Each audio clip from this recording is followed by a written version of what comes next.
Welcome everyone to a new episode of Cinema Dopes. We're wrapping up our trilogy watch of Captain America for Brave New World coming out. I'm Cade. I'm here joined by Seb, Dirk, and Jorf. Yeah, The only one strong enough to survive. we lost Rex after Winter Soldier and replaced him with Jordan here. He died in a very sad Segway accident, so RIP to him. Don't worry, we'll resurrect him for. Paul Blart ran into him. Yeah, it's fine. We'll resurrect him for the next episode. It's all right. Yeah. The lore here at Cinema Dopes is very convoluted. You need like 12 books in order to understand it. Yeah. Yeah. We'll turn it. The CDCU. We're gonna sell into a compendium soon, so honestly, just wait out for that. We'll just take out the page that has the resurrection spell in it, so no one else can like bring back someone worse. I'm not super big on the multiversal angle of the story, but you know, it is what it is. The bold strategy was pretty cool. It's a bold strategy, Con. Let's see if it pays out. But yeah, we're talking about Captain America: Civil War. I guess let's just start with our experiences. Unlike the first time we like watched it and what we have our initial thoughts about the movie. We'll start with like Seb, then Jordan, Dirk, and then myself, I guess. Okay, so this was really the start of me finally like watching consistently every MCU movie that came out like in a row. And this was like I think it started with Age of Ultron and then just worked its way up. Into the point where what got me the most excited about this movie was not even Spider-Man being in it, which was a big shock. We didn't even know that was possible for the MCU. Right. But Ant-Man being in it, and I'm like, oh, because I loved Ant-Man so much going into it, and I'm like, oh, this is gonna be so great. It's gonna be crazy. Honestly, based. Yeah, it's the little things that get me intrigued with movies. Okay. I couldn't care less about the star-studded lineup and the possibility of like them fighting each other as like the greatest clash in like cinematic history. Now the fact you got the tiny Paul Rudd man in it, I'm all in. Cinema. It's cinema to me. Like these are my high standards for movies. But yeah, so I watched it when it first came out in theaters and really good. I love this movie so much, and I feel like this was like probably the MCU at the beginning of like their peak period, like in the middle of Phase 3. And if I'm correct, this is the start of Phase 3, right? This was the very first film in Phase 3, yeah.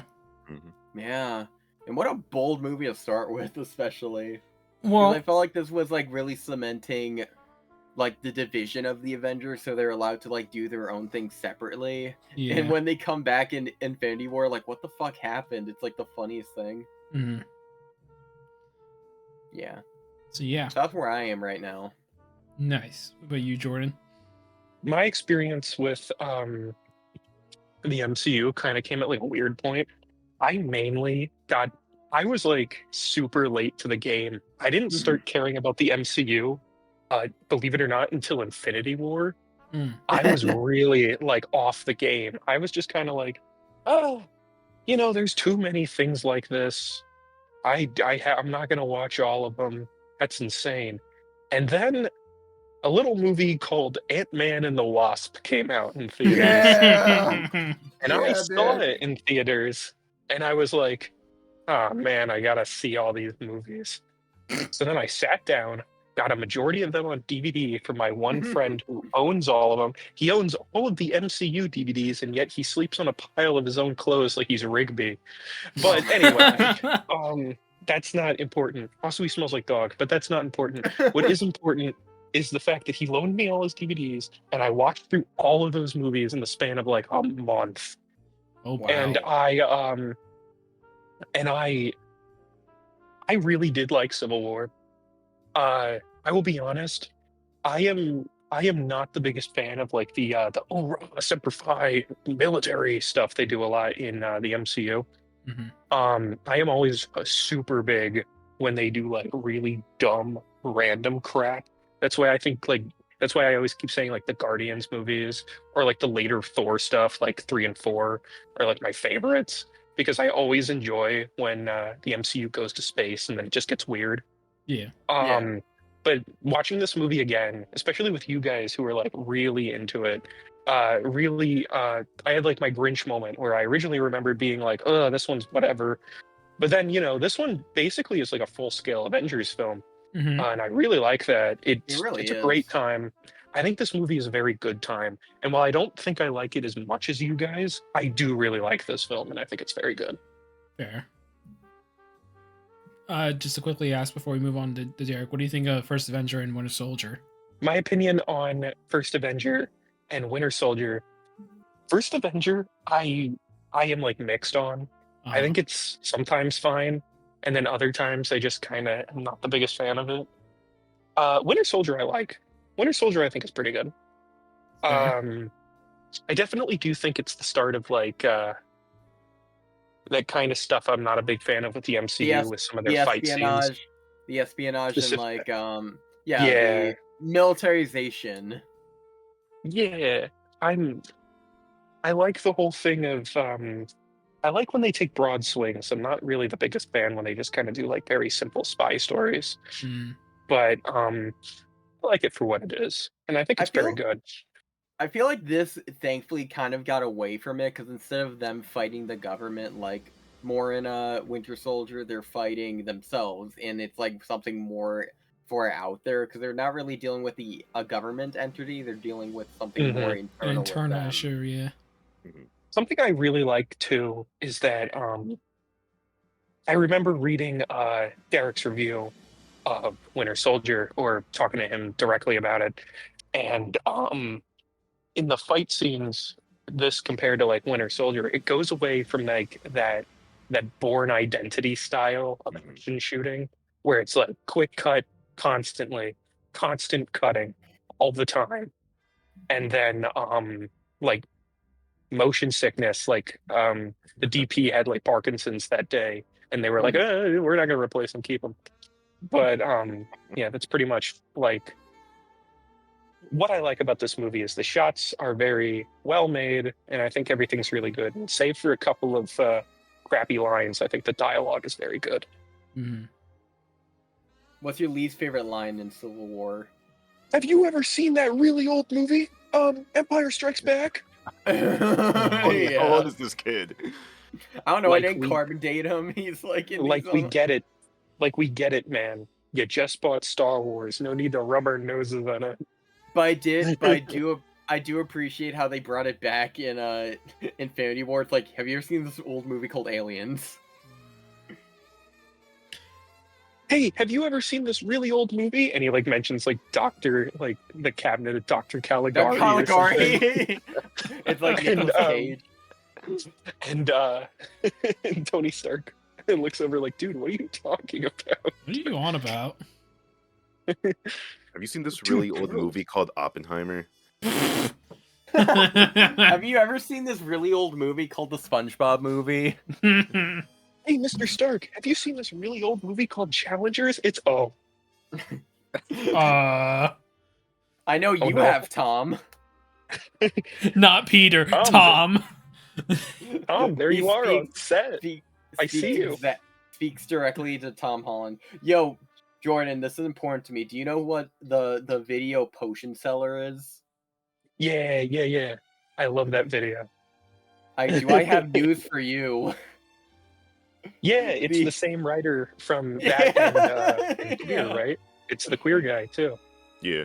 Is it? Yeah, I didn't know that. I didn't know it went that deep, but yeah, still, it's like it's so insane. It's kind of like how David Koepp and Steven Soderbergh are working together to put out 2 movies this year, the year of our Spider-Man 2025. But last year, Luca Guadagnino, I think that's how you say his last name, and Justin Potion Man made 2 films in the span of 2024. Luca Guadagnino, he's the one who walked down the Golden Globes, right? Yeah. Rightfully so. Yeah. Oh my god, Emilia Perez. What a frustrating movie in every aspect. Ooh, don't tell Derek that. No, I mean I'm not overall. I'm not a huge fan of it, but for what is it, it's fine. It's fine, but I just kind of hate what it's created during the Civil War season. I saw. Okay, the most I saw was a video essay, but everything I've seen going in, it looks super disrespectful. Yeah, I've heard that. Yeah. It's weird. It's just a very weird. Like I feel like just like the weirdest thing about just the director himself and like his press tour for the movie is just it's weird. I don't know. Yeah. Not to have us get too off topic here. Yeah. No. What about your thoughts on Civil War when you first saw it, Derek? Yeah. So I've kind of talked about it a bit in the last 2 episodes with the first Avenger and Winter Soldier.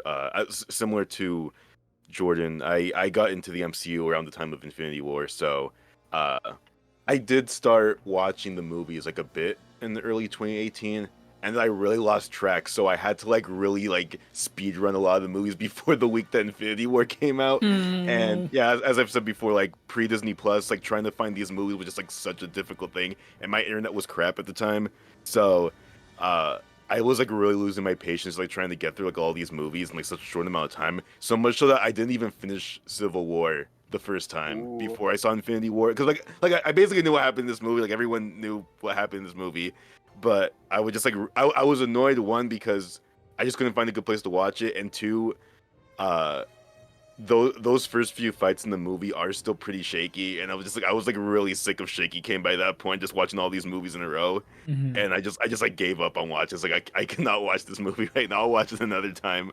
But since Disney Plus came out, and like it's been like many years since Civil War came out and all these other Marvel movies have come out, I've revisited the movie several times, and I really do enjoy this movie. I think this is finally the Captain America movie that I feel like gets as much right as it can, and just tells a very compelling story that does, surprisingly to me, doesn't get too distracted by being basically Avengers 2.5. I think the movie keeps itself grounded in the story about Steve Rogers, like truly actually dealing with his changing thoughts on like the modern government system and the Avengers' place like within that system. And I think it's like a much more compelling and interesting movie compared to Winter Soldier.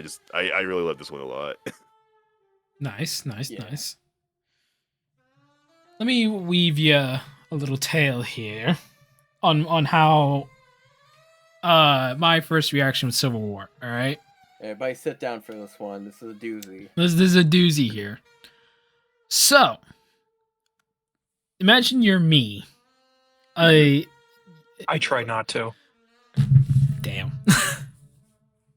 But imagine you're a kid. How about that? All right, you're in a hotel room. Silence.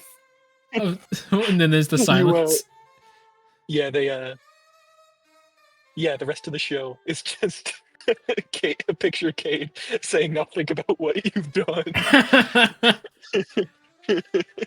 But anyway, as I was saying, imagine you're a kid in a hotel room. The last Marvel movie you watched was Guardians of the Galaxy Volume 2. All right? Yes. That was the last one you watched, and you're gonna go see Ant-Man. Like, I don't know, like sometime soon. You're gonna see Ant-Man eventually, but you don't know when.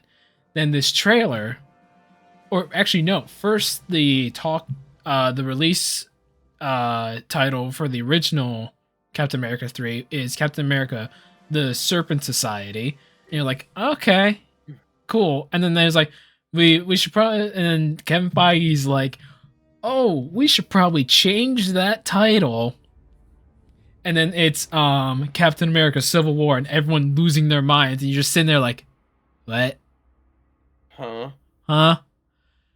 So then you scour the internet and just like look around, like Captain America: Civil War, and then you just like get a quick synopsis, and you're like, Captain America dies. What? And then as time goes by, you get more details on the movie, like Crossbones in the movie, and it's just like, oh no, they're gonna do it. I spoiled myself. No. Oh no. And then eventually you're in a hotel room, and the trailer for Civil War first releases, and you're like, okay. And then you hear the thwip, and you see Spider-Man land, and his eyes squint, and I clapped when I saw Spider-Man. No, but in all seriousness, when I first saw Spider-Man, I was like, oh my god! As a kid. Oh my god, he's here! They did it! Even for someone like me who like wasn't into the MCU like when this movie initially came out, even I was like just like on the pure level of just like understanding like movies and like rights and all that kind of stuff, even I was kind of shocked that like they got him into the movie. Like I was not expecting any sort of like integration of Sony's Spider-Man characters like within the MCU. So that even that surprised me at the time, I remember. This was like the peak of this was like the peak of the I'm sorry. You go. No, you go. Oh, sorry. I knew the story because I used to follow this this YouTube channel who used to post good content. Oh boy. Called where they would talk about like, you know, behind the scenes turmoil with like films. And they really liked talking about the whole like Spider-Man situation being up in the air. And then they had like they were firing on all cylinders when Civil War came out. Because they were all like, guys, the Spider-Man story happened. Kevin Feige is the hero and Amy Pascal is the devil. He tried to take Spider-Man away from you. Never forget what she took from you. And then, as we all know, became an anti-woke channel. And watching those videos back, it's kind of basically like painting Amy Pascal as like this brute. Like there's a story that I believed because I was like, oh, this Amy Pascal character sounds really stupid and rude, but like I was an idiot, so I don't know what I was talking about. They had a story where like Kevin Feige tried to come in and ask if they could use Spider-Man. Then Amy Pascal threw a sandwich at him. Like that's the story. Right. Like a genuine story, and I can't tell if like that's true or if that's like the most made up like rap I've ever heard in my life. But still, that's mainly how I knew about it. Huh. So, just also for quick context for everyone here, by the time the Civil War trailer was released, I've only seen the first Tobey Maguire Spider-Man, parts of Spider-Man 3, and the two Amazing Spider-Man movies. The second one I saw in theaters. Bummer. Oh my god. The Amazing Spider-Man 2 is so bad. So at this time, I'm like, oh man, Spider-Man, because I knew Spider-Man. Obviously, every kid knows Spider-Man. Yeah. And even, I know Spider-Man. Even before the whole Tom Holland Spider-Man came out, every single kid knows who Spider-Man is in some way, shape, or form. So when that happened, I was like, but wait, what? What? Like my mind was like blown after that trailer released. And then did they show who he was in the trailer, or did they just show it was Spider-Man? They didn't show it was Spider-Man. They didn't show Tom Holland at all. We didn't know who Tom Holland was until like shortly after the movie was released. Then we like figured out a voice for him in the trailer. Did he speak? Yes, he spoke. He said, "Hey everyone," and that's it. That's all we have to go off of. Yeah. He goes, "Hey everyone," and that's it. And we just heard like Tom Holland is voicing him, and I'm like, "Who the hell is Tom Holland? What, that kid in The Impossible?" Nah. But yeah, and then we saw him perform, and it's like, holy shit, this is a Spider-Man that actually looks like a teenager and acts like how a teenage Spider-Man should act, not Mr. fake cry face Toby here, who's like has like the quivering lip when he's holding the wedding ring and the flowers like like literally he's about to like break down. Hey, he was a grown man in that movie, and grown men, it's okay for him to cry. Bro, it's the same crying face for whenever inconvenience happens. Oh, like his uncle dying? Yes. An inconvenience to you, Cade? Hey, boys don't cry, but men certainly do. Yes. True. Bro, I never liked Andrew Garfield as Spider-Man. I always thought I didn't like how they tried to make him cool. Even in No Way Home? I mean, that's I'm cool with how he was in No Way Home, but I hate that it revitalized people being like, guys, The Amazing Spider-Man 2 wasn't that bad. No, get the lead out of your head. Yeah, I hate that. It's like, I hate guys, that argument. no more revisionism. It wasn't good. Yeah, I'm tired of seeing all the 60 FPS gifs on Twitter like every day from that freaking movie. That for some reason look like beautiful, like it's super crisp. Yeah, that's this is how not to get too off topic. This is how I feel with the prequels for Star Wars. It's like they're not that great. Stop. Okay, but the Phantom Menace though. Come on. That's the second worst one you could say. 2 and 3 are so much worse than 1. Phantom Menace is goated. Not as good as Revenge. Yeah, not as good as Revenge of the Sith. No, it's not. No, it's not. Derek, come on, man. Derek just really likes Jar Jar Binks. Yes. You know what? Oh That's my fine. god. What? Dude, you know what? Power to him. Dude, I showed my grandma who couldn't walk the scene with Jar Jar stepping in crap and going, "Ooh, Misa, eat the stinky doo-doo," and then she miraculously started walking. Piusa. Yeah, it was like a Grandpa Joe moment, all because of Jar Jar Binks. Guys, I thought that was gonna. We didn't even talk about what happens in the movie, and we're 20 minutes in. I thought for a second Jordan was gonna say that his grandma started turning into Jar Jar Binks. Yeah, my grandma like grew eye stalks and an overbite. Oh, those flappy rabbit-like ears. Ugh. Yeah. Oh yeah, let's get back on topic with Civil War itself. Yes.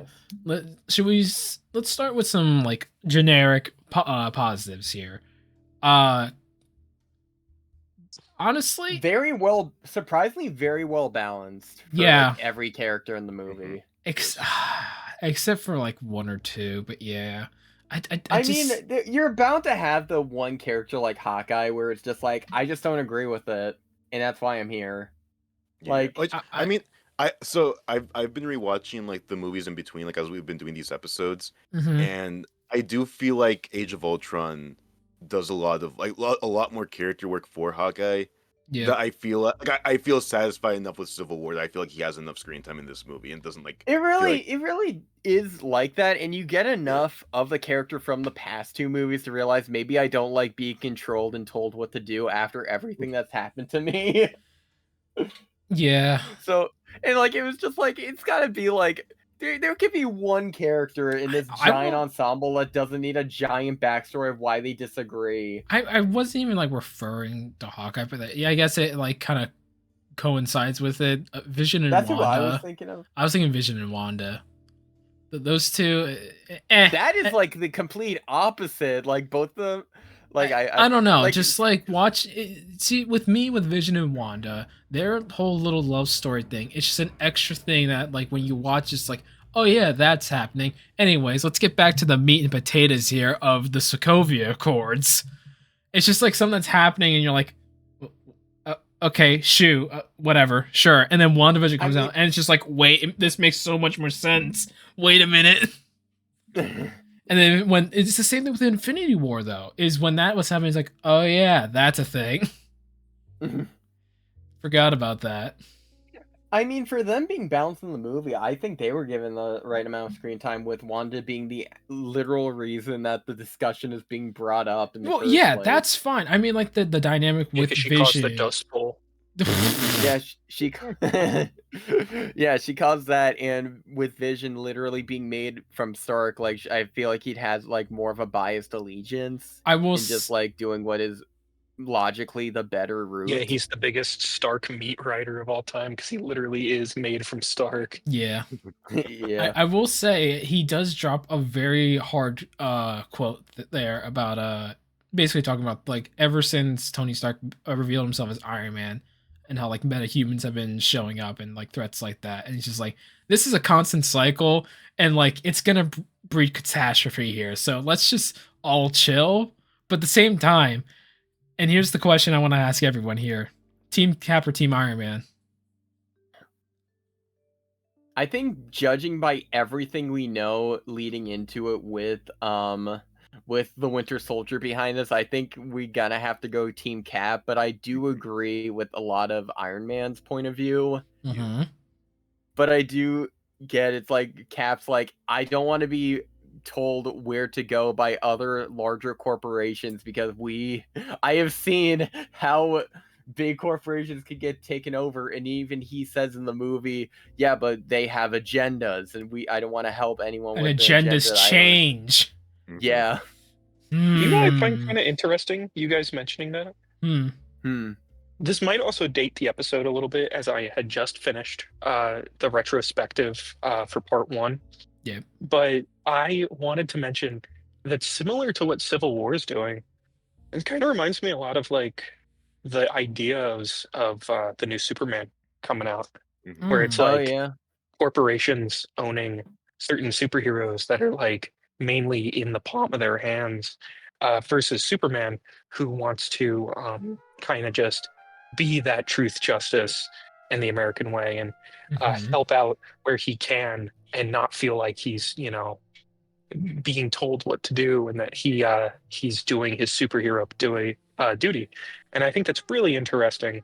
I kind of like Cap's way of talking about it. What I like about this movie is that you can see both sides of the argument. Like one of them is, this isn't like that Thanos crap where everyone's like, guys, he does have a point. No, shut up. He wants to kill people.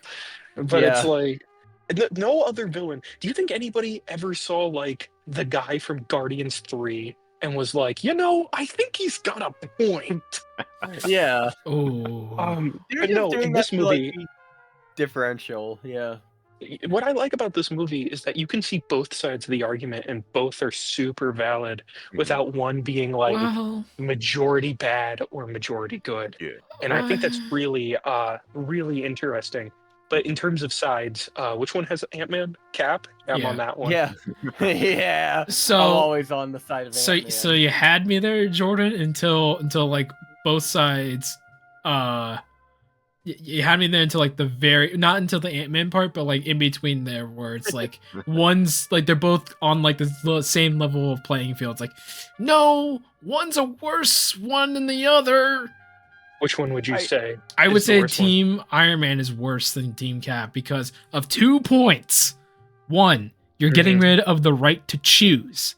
Already, you lost me there. I can't choose how I want to use my superpowers to help people, and I have to help this government? Nah, I'm out.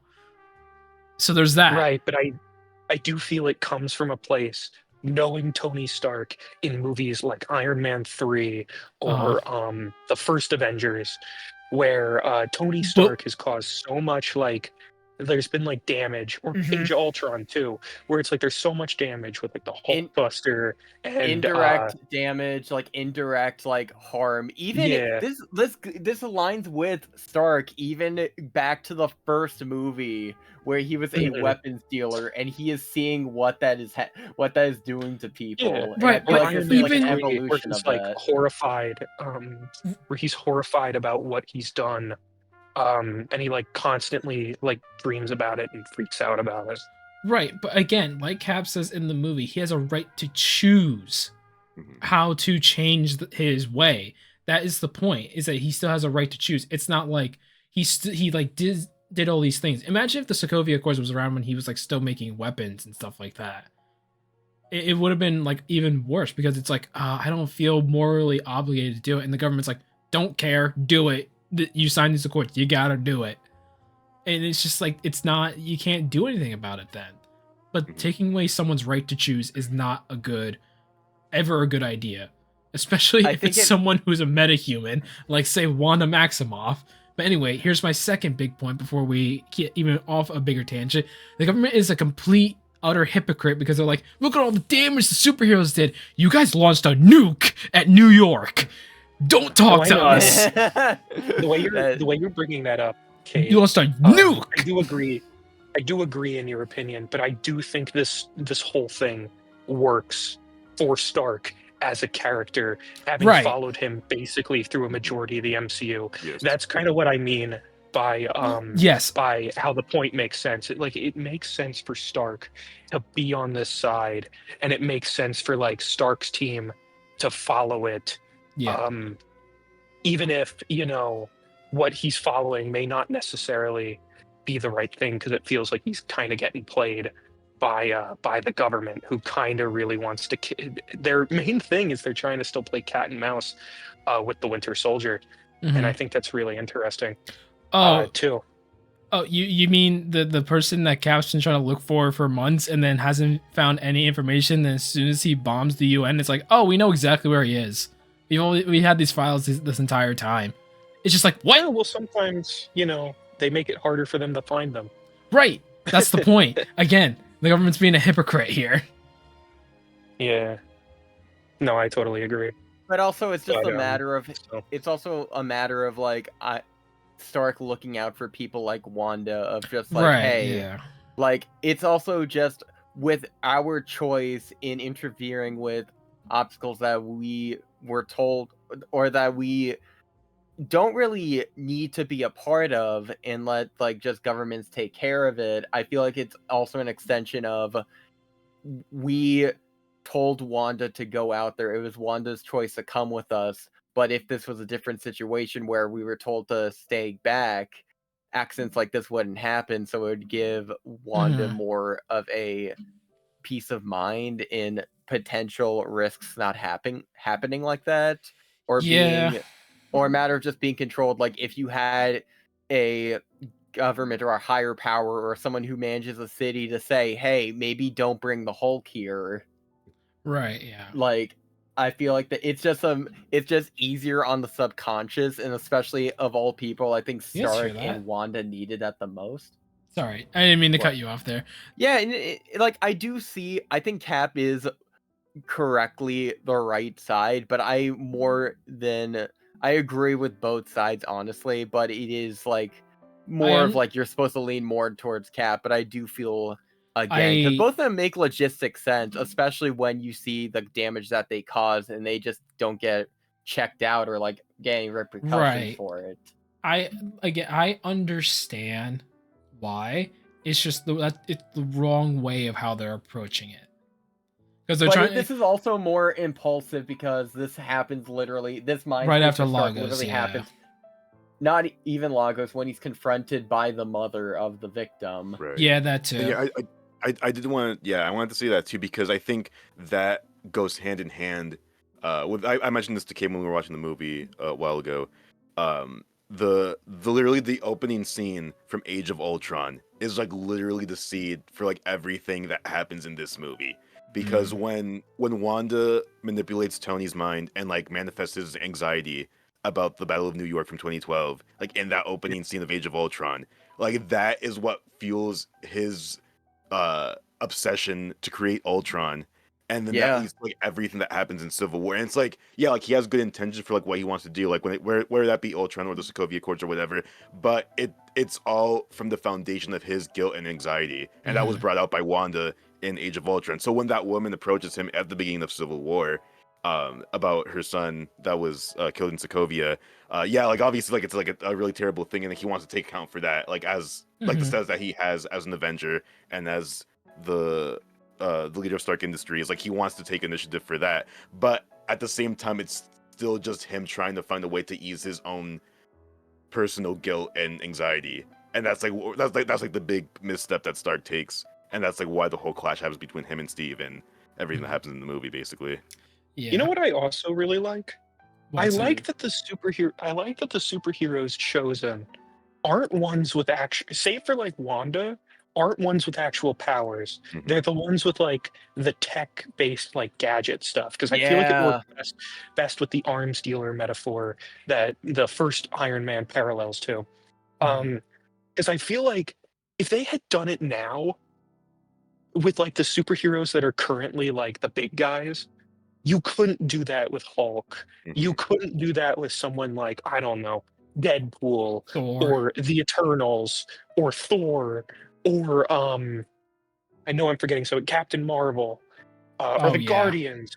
Well, maybe Peter, but like what I mean is that like choosing the superheroes who are like the most like layman characters, where they're like they're pretty much just people with suits. They're just give them militaristic. Yeah, that give them powers. And Wanda is the main like outlier. Really works with this kind of story. I was definitely thinking about that because I don't know. I think about War Machine quite a bit because he is the most underutilized character I've ever met. Do you remember when do you remember when Armor Wars was like announced as like one of the big things? And someone asked Don Cheadle about it and he had no idea. Yeah, and they pulled the rug out from Mr. Cheadle. Mr. Algae Rhythm, they pulled it away from him. I felt really bad, and it's like War Machine is literally just Iron Man with a gun. That's literally what he is. He's just Iron Man with a gun. Who needs courage when you have a gun? Yeah, and don't worry, guys. I'll save us all with this gun. Tommy gun. In my loot crate, you can get cool prizes such as this gun. You know what you really need? A kitchen gun. Bang, bang. But still, War Machine is literally in the damn title. So it's like, you don't want these like tech things to fall into the wrong hands. You don't want all this stuff to like go awry. And literally having a person on your team who is like a magical space witch is like, that's pretty bad, Mac. You know? So it kind of makes sense with the whole thing of them mainly focusing on tech-based superhumans. Not superhumans, they're just humans with super gadgets. Yeah, the only like outlier on both teams is really Wanda and Vision. When you think about it. Yeah. Isn't Vision just like a weapon in and of itself? I mean, essentially, yeah. He's a sentient weapon that has an ancient stone in his brain. Those Herbie, but you know, we don't lock him up. You ever, do you think they're gonna bring in Herbie for the live action Fantastic Four? They did. Wait, they showed him. They are. They are. Trailer. Oh, they showed him in the leaked trailer when Galactus looks in. He's cleaning their pad. Oh my god. He's cleaning their like swanky like estate. Not to get too off topic, but I hate the fact that we're already bringing in Galactus. Like, Jesus Christ. Yeah, that's immediate. Like, that's a big jump immediately. Like, no Doctor Doom, no setup for him at all. No, like, Mole Man, no, like, C tier. That's essentially what they did in, like, the Flash movie. Like, that's one thing I hated about the Flash. It took, like, a movie that looked like it would be, like, the third in the series and made it the first. Yeah. And that was the problem with universes. That's a universe problem. That's the problem that I had with the DCU, because I always thought that they made movies that like their first movie always felt like the third movie. Like they raised the stakes too fast. You know what movie didn't really do that though? Iron Man. Well, yeah, Iron Man. I was thinking DCU. The movies that didn't really do that are oddly enough the ones that I consider the good movies. As in Wonder Woman, Shazam, Man of Steel, and Suicide Squad's great, but like it's an ensemble movie, so that doesn't really count. But like a one-on-one superhero movie, especially in DC, like those three movies, they work because it works as the first villain. That's something I really enjoyed about Homecoming. They like dug a little deeper into like the B tier guys and just brought out Vulture. Because I feel like it would have been so easy for them to have like Peter's teacher be like, actually, I'm Doc Ock, brah. And I think that would have been like so easy for them to do and then just be like easy money printer. Because I feel like that's why DC did it. Because they go for like memorability, like, you know this character, here's their villain. Remember that guy? That's their villain. I am praying that they keep Spider-Man ground level, please. I am begging you. They're not going to. Why? No Way Home made a $1 billion. So they're not $5 billion. $5 billion. So yeah, it made $1 billion. So they're gonna shove them between multiverses. Where'd the Tinkerer go? Like where's that guy gone? him and the Shocker, they just didn't get arrested. Only Vulture did. Like him and Scorpion, like those two. Yeah, again, Scorpion. What's going on there? Come on, Marvel. Come on. It's so easy. It's so easy. What was Michael Mandow in that he got kicked off of? Scorpion. He's Scorpion.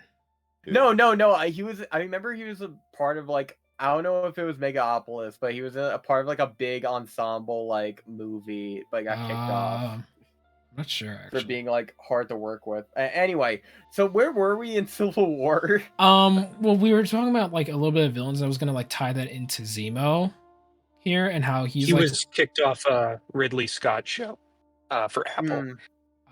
Sinking Spring. Gotcha. Huh. But yeah, speaking of villains, man, Zemo's great. Zemo is great. Zemo's a great. What makes it amazing is he's just a guy. Yeah. He's just one guy, and he did so much damage internally. Yeah. It's like there's no higher power that they're fighting. It's literally they are fighting themselves. They don't kind of half-assed it in like a Winter Soldier type way, like Derk's critique. Like it's not like, oh, we actually the real bad guy we have to fight are these super soldiers that are gonna get unleashed. And it's like no, the super soldiers are kind of a red herring to lead him to this moment. Yeah, the big reveal at the end, and like Zemo just meticulously planned all of this to just go in his favor and just cause as much chaos as possible for them. The reason why. Sorry.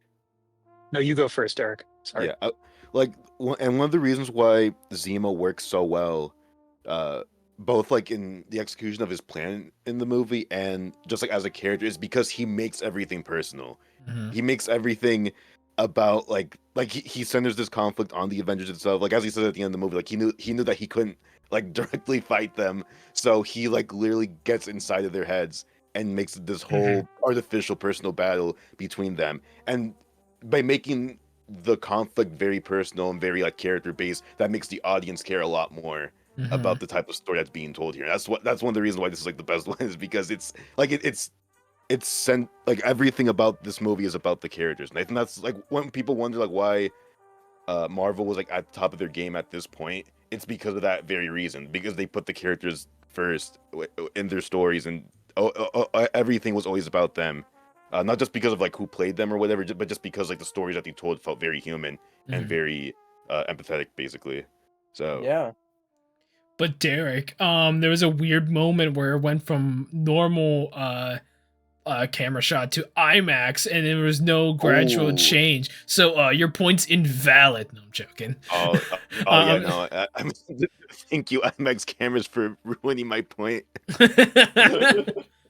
No, you make an excellent point though, making it like a very personal story instead of like just another big bad. Zemo's plan. That was Zemo's plan. He was going to use IMAX cameras to get inside Derek's head. Oh yeah. Yeah. Get out of me head. Get out of me head. Get out of me head. Get out of I don't know what to think no more, man. I don't know what to think no more, man. His stump holding up a gun. Like stump arm.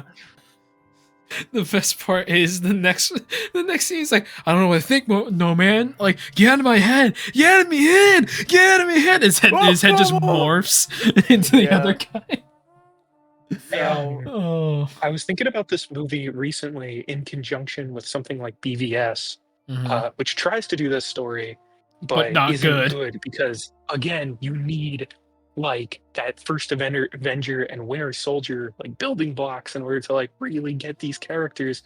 And also, Lex Luthor is just a guy. He's not part of the corrupt government that we've already shown. He's just some like harebrained like prick who's just like, I hate Superman and I think he is lame.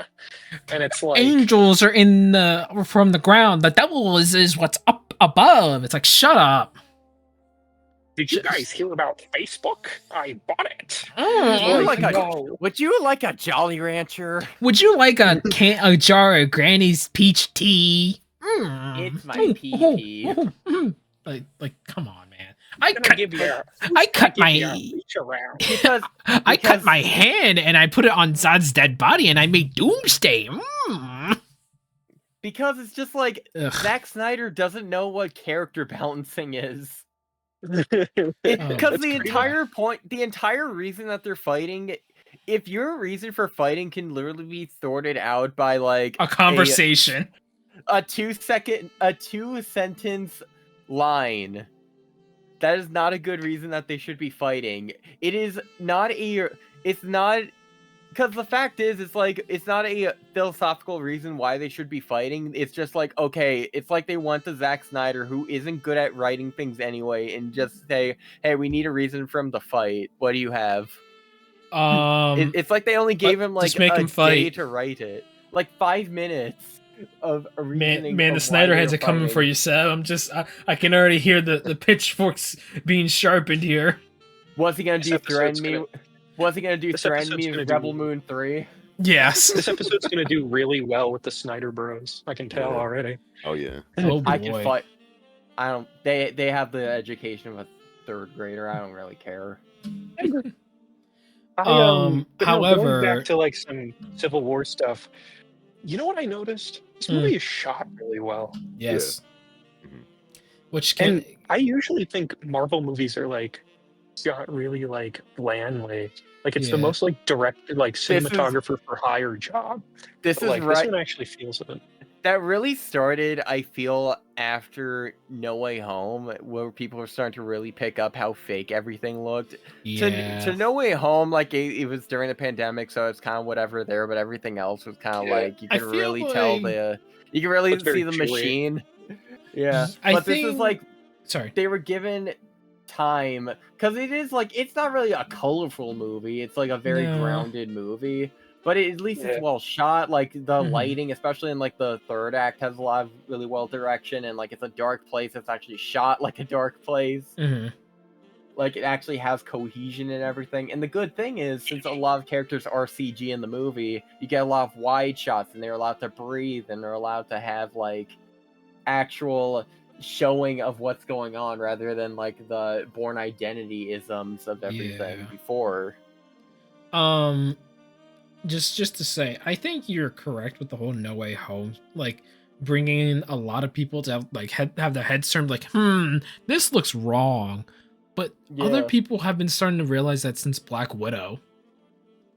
Like, even as far as that, it's been again another pandemic movie. It's been fun. Stabs into the top of the helicopter and doesn't die from the explosion because plot armor. Horrible green screen on Florence Pugh. Oh my god. Yeah. Who approved that? It's starting to get rough around the edges. Then, like, we're starting to see the corporate machine really take over. In terms more of that, buildings, like, more movies, more shows. I'm just imagining more. I'm just imagining Kylo Ren when he's on the shuttle in Last Jedi just yelling more, but it's Derek's face instead. There's been a lot of discourse between Daredevil and like Daredevil Born Again, and how you can really tell it's like leaning more towards a Disney Plus show. And I'm like, it is trying so hard to keep the same lighting, but it's like it's slowly getting more and more dulled out, and like the colors just aren't there to am I gonna have to watch Echo for that or no? I was gonna say I haven't seen Echo. I was the only person on the planet who watched it. I could maybe watch it. I don't know. I heard the Daredevil scene's good. The show was pretty good. I liked it. I think it's one of the better MCU shows. But you don't need to watch it like at all. Fair. What were you saying, Jordan? Before we cut you off, I was asking Seb how Selby already explained it, but what I mean is like I kind of noticed the machine in like the way how the costumes look too. I was looking a lot at the costumes in this movie, and Cap. You know, if this movie was made now, Cap would have been like bright blue. Yeah. But like them like toning him down and making him look the way he is. And I've noticed that a little bit with like even the new Captain America movie with Brave New World, or what was the original title for it? New World Order. New World Order, yeah. Who thought that was okay? I don't know. They might as well have just called it Captain America: The Nazi Regime and called it a day. I do like New World Order more than Brave New World. I don't know. It's kind of it's low-key a better title, but it's just unfortunate. You want to hear another hot take involving that movie? Yeah. Everyone's talking about how they changed his costume, but to be honest, I didn't even like how the costume looked in Falcon and Winter Soldier. I thought it was alright. I thought it was alright. I thought it was too much, in my opinion. I thought it was too white. I thought it was too like bright for my taste. It just took it a bit too far for me. I initially, when Falcon and Winter Soldier was released, I did not like it after a certain point. It's how I felt with most of the MCU shows, except for Loki. Loki season 2 saved it significantly, and I still like season 1 a lot. But like, it's just like Hawkeye, the finale sucked. WandaVision, the finale sucked. Falcon Winter Soldier finale sucked. Moon Knight, the finale sucked. All She-Hulks pretty much sucked. And then What If season 2 and season 3 and a lot of season 1 sucked. It's just like, what are we doing? What are we doing, Bob Chapek? Why would you do this to us and then just get kicked out anyway? You moron, you idiot. I think personally with that kind of thing, definitely. I mean, I'm not going to give it a fair shot. Paddington in Peru comes out the same day, and I got my priorities in order. Dang it! But anyway, what I mean is, I could tell it in the costumes with Daredevil, not Daredevil. Excuse me. Oh my God, Deadpool.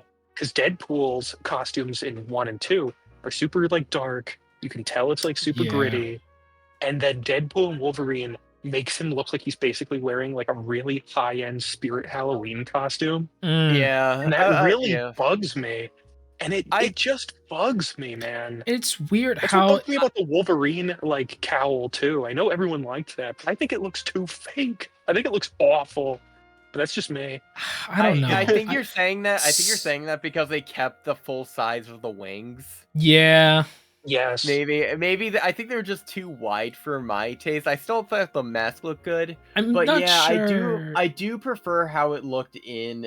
Because I remember there was so much discourse happening for Deadpool about like, yeah, we're finally ditching that awful costume from 1 and 2. I'm like, what are you talking about? Yeah, that's... It's literally people on Twitter just finding anything to complain about because like I loved how maroon it looked. I liked how it actually looked like a tangible costume. Yeah. That they're wearing, and like I think how he looks in Wolverine is fine, but it's just like a bit too colorful and like maybe a bit too rubbery looking. Yeah. This feels like the angry episode. We are like going after everybody. People on Twitter, Bob Chapek, Zack Snyder. This is the angry episode. So the angriest dopes you've ever heard. So I have a couple quick questions. One, Jordan, how would you feel if would it have saved the Wolverine outfit more if he still had his sleeves and it wasn't his bare Hugh Jackman arms? Like he had like the yellow on it. No, I don't mind the Hugh Jackman arms. It's mainly the cowl. It's mainly the cowl. It looks too fake. It just looks really. It looks way too... I know this is weird, and I know I get a lot of weird looks when I describe CG like this, but it looks too dang chewy. Like, it looks like you could chew on it and it feel like rubber, you know? Like, it feels like I could bite into it and feel like a Twizzler. Like, I'm just like, I could chew on it. Like, it feels like it's made out of rubber. Or a Burger King Kids Meal toy. So yeah, or plastic from my Blu-ray case. Or plastic from the ball pit in the play place where you hit your head and start bleeding. Remember that? Ooh. Way to reference the classics. This is just like current MCU. But we can't do anything else. Yeah, we can't. Creativity is hard. Help. Anyways, Kevin Feige is actually the owner of Cinema Dome. Oh no. Hey, Kevin Feige, where's my money then? Kevin, where's my cash? Kevin? Where's my money? They do what they did. they do what they did with Scarlett Johansson, and they gave her salary was gonna be tied to the sales of Black Widow, and Black Widow kind of underperformed. Oh, yeah. Plus, it came out in COVID time, so like exactly, their hands were tied. No, but when she signed her contract, though, that was still like the agreement, and she did not know that COVID was gonna happen. yeah. And she couldn't get like an alternative, so she kind of got like screwed over. Yeah. But anyways, I bring up. That's mainly my thing. It's the CG face.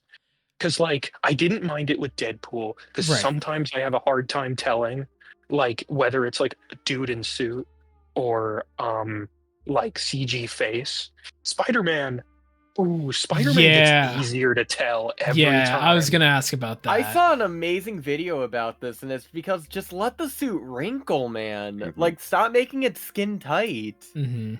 Yeah, he's basically wearing a gimp suit with eyes. It is, and every time you see him, he's like this. He's super smooth. It doesn't look like there's a person under it. He looks too rubbery. Like when he's going, and that like comes at a huge detriment. Correct me if I'm wrong here, but it's not the same mask that he has throughout the entire movies in that final sequence in No Way Home, right? Maybe. Is it the same mask? Because then that gives him a better reason to have like the squinty eyes and whatever. I don't know. I feel like we're gonna get into an era where we're gonna have Spider-Man in that new red and blue outfit, but he's not gonna have eye movements anymore. And it's just like, why even bother? No, I mean, even back then, in like even in his like sweatpants suit, like those eyes lenses move, so they'll probably write a way for him to actually do it with those eyes. Yeah, I hope they keep it with the idea of having the homemade suit, because that's what Spider-Man should be. Yeah, homemade. You know like, what bare suit? Bones. You know what suit was great right off the bat, and then they low-key kind of ruined it in future installments. Black Panther. Black Panther, yeah. The suit in Civil War is chef's kiss perfection. And followed up by a stellar performance by rest in peace Chadwick Boseman. Him and Zemo's dialogue. And upon watching it, we were like, "What a segue!" These two are the two best actors in this entire movie, and it's not even close. Yeah, they're acting their ass off, which is a wild thing to say with Robert Downey Jr. in this movie. Right, but like he's better in Oppenheimer. He has a better performance in that movie. So like, I always feel kind of bad with Robert Downey Jr. because he was like getting back-to-back stuff, and then the MCU took off, and then he became mainly the Marvel guy. Like I had never seen Robert Downey Jr. in anything between Iron Man and Endgame. I don't think I saw RDJ in anything. I don't think he was in anything else. Was he in Tropic Thunder, or was Tropic Thunder before? That was 2008. That was early. That was mid to late 2008, because I think that was like August, and Iron Man came out in I think July. Correct me if I'm wrong, whoever's editing this, but I could be wrong on that. I'm so sorry to constantly go off track, but dude, the fucking balls of Robert Downey Jr. when he just got his career back on track. It's like, let me commit almost career suicide. Yeah, in that movie. You know what's not a great RDJ movie? Kiss Kiss Bang Bang. Yep. I love that film. Oh my god, it's not great. I'm sorry. I just remembered you complaining about that. It's not good. Because it follows the issue that I have sometimes with like, and like I notice it in the original Iron Man, but like he doesn't do it as much in the original Iron Man, where he's constantly always has a little like sarcastic remark under his breath. It's like a little something he has to say every 5 seconds, and in that movie it's just like aggravating. By the time you hit an hour, it's just like, shut up, please shut up. Watch Doolittle and then you'll know real pain. Yeah, I'm good on that one. I have in theaters. Is there anything that you didn't watch in theaters, George? Oh my god. Jordan saw Metropolis. Jordan saw Metropolis in 1927. I didn't see Infinity War in theaters. I waited till I could get it on Blu-ray. Wow. But no one else like ever really phones it in. I wouldn't even say Robert Downey Jr. is phoning it in. Like he gave like, some really emotional like moments in that whole movie, especially near the end, of just like him holding back tears as he feels absolutely betrayed. Yeah. I do wish the scene between him and Cap.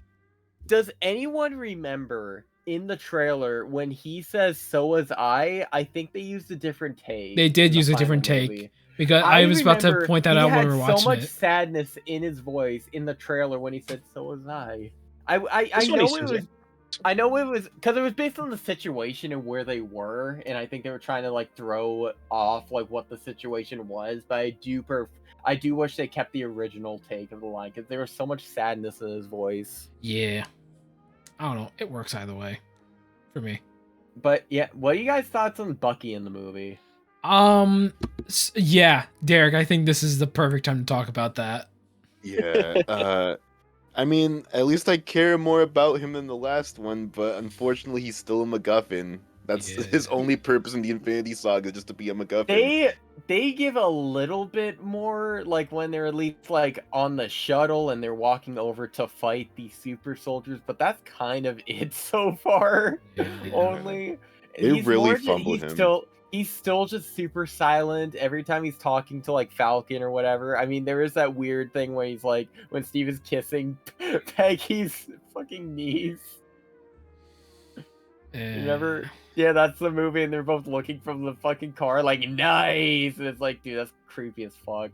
The thing I find strange, and I remember you, Cade pointing this out, he was doing like a quip where it's they have scenes with like Bucky and Falcon. What the hell is that? Everyone's got a gimmick now. Yeah, or the one where he's like, "Can you put your seat back?" And then he goes, "No." And it's like, dude, basically, those two are essentially like when you have friends, like, and their only reason for them being friends is because they're friends with like one specific person. So you take them out of the equation and they're just kind of together. Yeah. That's pretty much what like Bucky and because I will still stand by that I don't know jack all about Sam Wilson. There is nothing to know about Sam Wilson. I've never seen Falcon and the Winter Soldier. So maybe that's like clouding my judgment. But movies, which sorry. I was the same way as you, Jordan. Like I used to feel the exact same way about Sam. I just did not care about that Jordan. Dude. But the show really changed my mind on him. Jordan, what are you talking about? He was the most important character in Ant-Man. Well, yeah, he was. He was. So you're telling me you didn't get... I do I do really like Sam Wilson even leading in, because he was just kind of like the lesser Captain America, like even leading into his introduction of just like him just wanting to be a peer with Cap and like him like being on the same page. Like he is literally Cap's wingman. Haha. But I get it. I always have the soft spot for the characters that like they don't have powers. They just like use their arsenal. And I mean Iron Man's the same thing, but he has like a genius intellect. Sam's just there with the wingsuit, but he does so much with it, and like he keeps up. That's how I feel about Black Widow too. And I like that she lets them get away because deep down she still like knows Cap's cause is just, and I really like that. Black Widow, again, I never really felt too much about her, minus the Ultron story where they showed that her like tragic backstory or something, but I don't know. Yeah. Black Widow still never hooked me too. I thought Black Widow was actually going to be 3 hours of like cliff ambience, but it turns out it was a movie, and I have just never knew. Dog. 3 hours. Three hours of cliff ambience to laugh / think about the Soul Stone too. They do a post-credit scene and they just cut back to the cliff ambience. Black Widow won't return. No, it's just Black Widow. It's just that. That's all they put. There she is. They don't explain what they do. It has like an arrow pointing to where she was. Yeah. pointing so you don't forget who she is. The post-credit scene is just Red Skull cleaning up the blood stain that's there on the ground. Oh man, she really made a mess when she splatted down there. He's like wiping up. Almost as bad as this purple blood that was here before with that green chick. Gross, man. Gross, dude. Okay, what is everyone's favorite moment in Civil War? Oh, orange slices. I think the Giant Man reveal is so awesome, dude. Because you could, like, even me leading in, it's a moment where you completely forget that he could do that. Yeah. And like, you did not know what he was leading into when he finally does it's it. A and good when reveal, I remember my reaction when I saw it. I was like literally jaw dropped. I'm like, oh shit, he could do that. I'm like, just imagining Seb and his brother just like doing the Wojak, just like pointing at the screen when they see Giant Man. It's hey, like, this is when it was cool, okay? Shut the fuck up. I know. They pointed to the poor saps behind them who sat in the theater with them. Seb looking at the person in the row behind him, think he could do that? I forgot. And the guy behind him was like, I know, I got spoiled by the Funko Pop they accidentally released before the movie. Yeah. I thought you were gonna... I know, I'm Paul Rudd. Thankfully, I didn't get that spoiled, but it's also really good. I love also when he's like fighting Vision. It's like, you want them, you gotta get through me, and he fucking like cannonballs him, and fucking Vision just absolutely fucking dumpsters Ant-Man. And then he just phases through. Something just flew in me.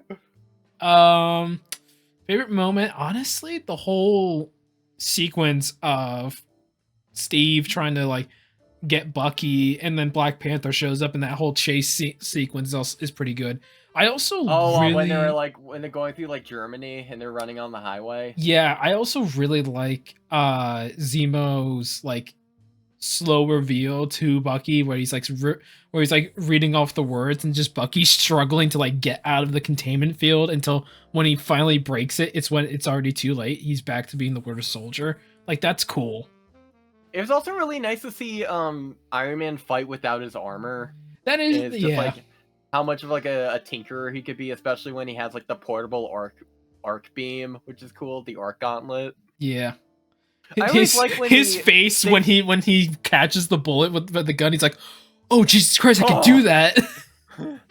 Yeah, and I do love another quick tangent, but I just love Iron Man like when he has gadgets that are like that fit into his like utility. That's why my favorite armor piece of all time is still the Mark V from Iron Man 2, because it's like, it is portable, but it is weaker, and it's just a perfect mix of like utility and like it has compromises. Like, it has a realistic like compromise in comparison, and it just had the best suit up. I just wish it wasn't in the trailer. I wish it wasn't. Is that the one that he takes out of the suitcase? Yes. Yeah. I think that is way better than the one he has in Infinity War. Infinity War looks the like nano suit. It looks like he's getting taken over by like Venom or something like that. Yeah, dude, nanotechnology is the worst thing to happen to the MCU. That's the only thing I don't like about Black Panther. Introduce nanotech. Yeah. Although I will think he's the Invisible Man. Yeah, I don't want to get too off top, but I do think that the use of a nanotech suit in Black Panther 2 was really great in one scene around the end of the movie. All right. I think Cade, I think you know what I'm talking about. I think so, yeah. When Shuri's fighting the Moore at the end. Yeah. I really love that scene. Yeah. I gotta rewatch Black Panther 2. Yeah. I've only seen it once. I need to watch it, period. I remember watching it and I was like, this is a bit better than the first Black Panther movie. But then And then I told my mother, and she's like, "You're crazy." I'm like, "Am I though?"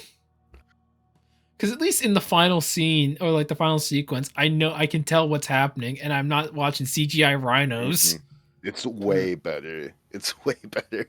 You know, watching two CGI people in Black Panther suits fighting on a really bad CGI train track. I'm gonna have the exact shot of like the zoom in of like him parrying Killmonger's attack and then slicing, and just like him going around the little pillar, having the scratch marks. Oh Jesus Christ! It looks so bad Cade, now. Cade, to avoid a copyright claim, just literally draw 2 stick men fighting, and it is literally you cannot tell which is which. Yes, viewer who is watching this. This got nominated for best visual effects viewer. Yes. Why? Corporate Daniel wanted Kaluuya's not in it, right? No, he didn't come back because he was shooting Nope. Yeah. That's fair. Like movie, yeah. Corporate wants us to show the difference of these two images. They're the same picture. It's just that fight in the Stickman fight.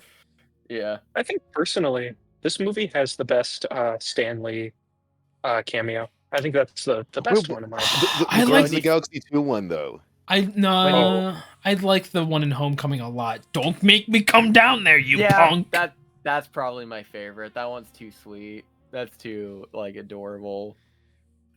Oh man. My favorite one is probably the one from Spider-Man 3.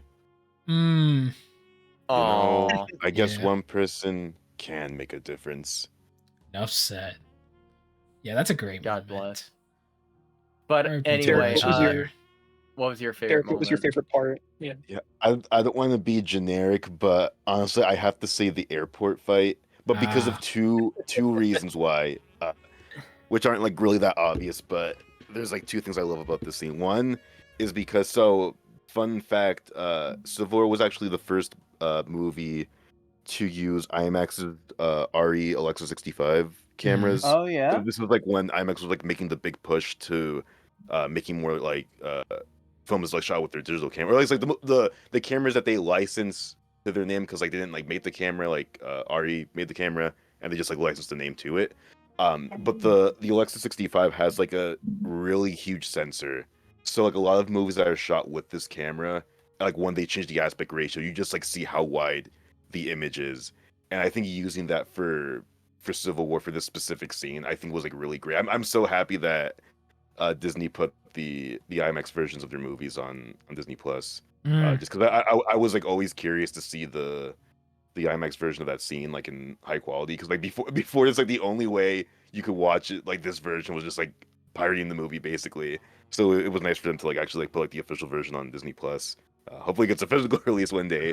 But yeah, just like I think this scene like really is like the hallmark moment for the MCU where they finally broke away from like all the shaky cam being like a constant thing for every single fight scene, because there's a lot of like wide shots here and still like a lot of like close-up stuff, but just not a lot of that like sporadic editing where it's just like quick stuff. Like it's like it takes its time and lets the action like simmer through the scenes, and it looks absolutely fantastic. I would really love to see this like in an actual IMAX theater one day if they ever re-release it maybe.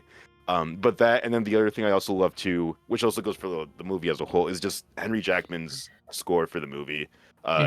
He scored Winter Soldier as well, but I think his score here is really great. And I think like the one small thing that makes this score so good is just because he writes that one leitmotif that you hear constantly throughout the movie.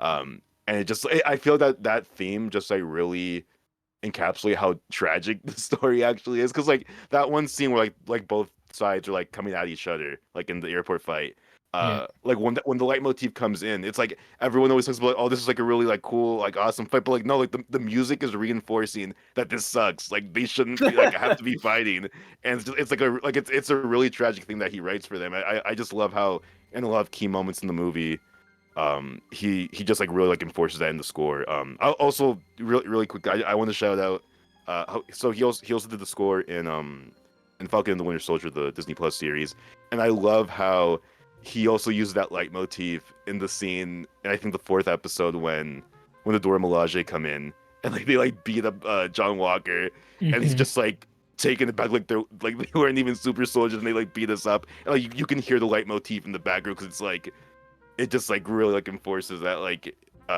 he thinks that he can take the mantle of like Captain America, but it's just like he's causing more harm to Sam and Bucky and everyone else like involved in the plot of the show, just by like trying to like weasel his way in as trying to be the new Captain America. And I thought that was really fascinating.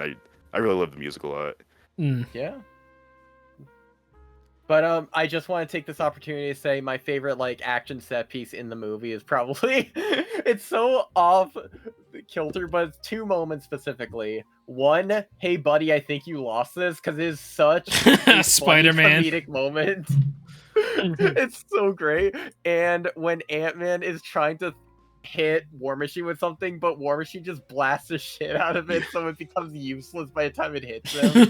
By the time it gets through, and that's like perfect. Like, just like it's just so many different like action set pieces between two characters that you want to see interact, and it's just so fun.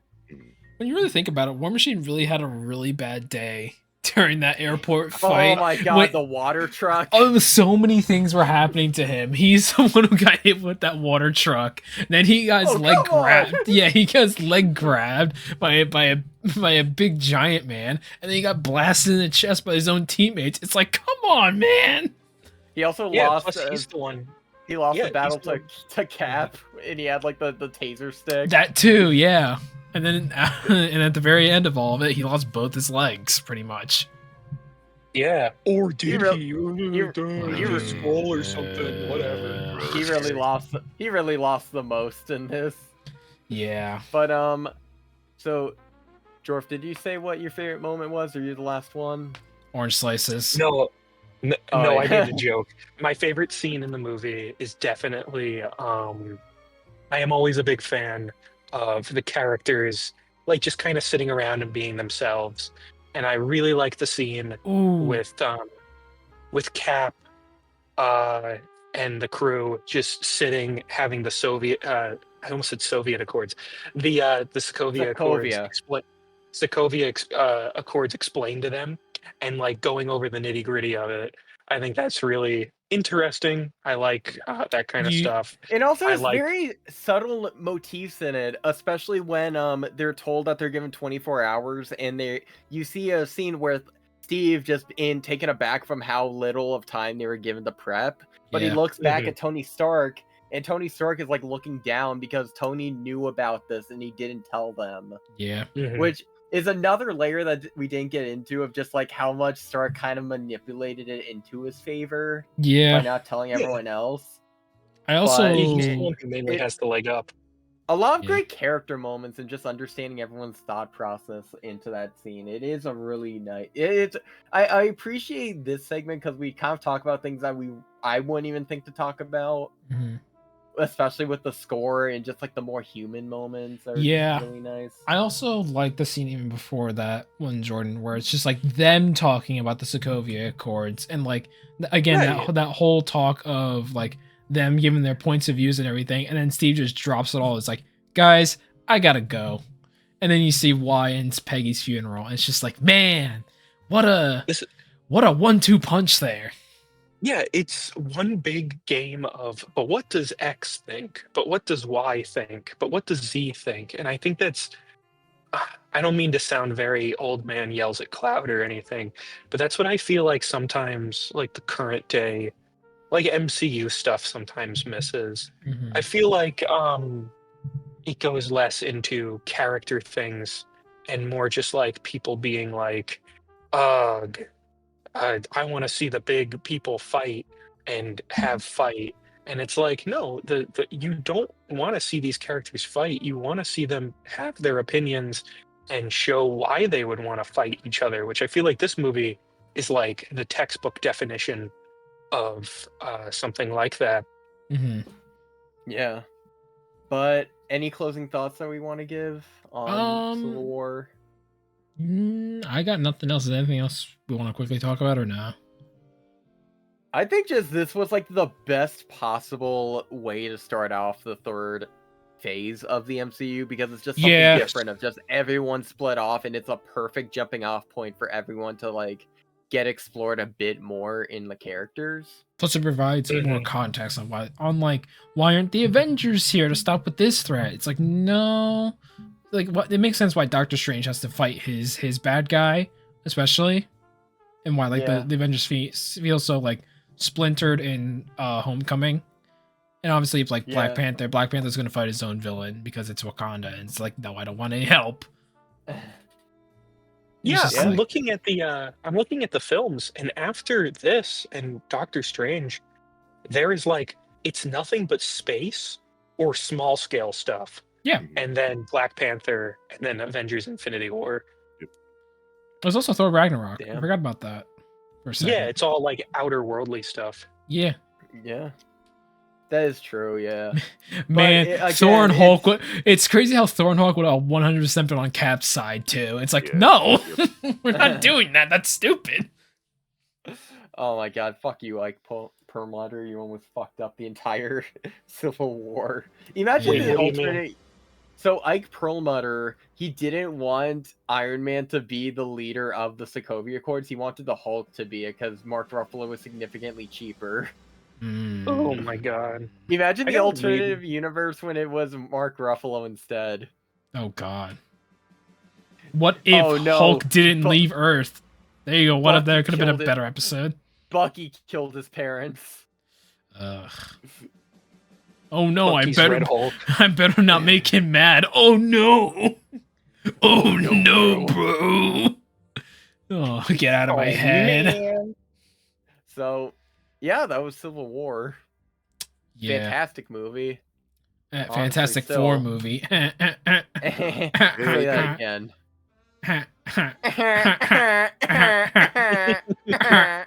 Migraine. Yeah. Great episode, guys. Tune in next time when Derek and I have our own Civil War. Choose your sides now. Vote in the comments. Who's gonna win the fight? Oh, Jesus. I'm team Jorf. I'm team Derek. Thank you, Cade. I got you. I got you. Some real food. Some good fucking food. But yeah, thank you so much for everyone who's been listening or watching. If you're watching this on YouTube, like, comment, and subscribe and all that. Follow us on Instagram and TikTok. It might be back now. We don't know. We don't know what's happening, to be fair.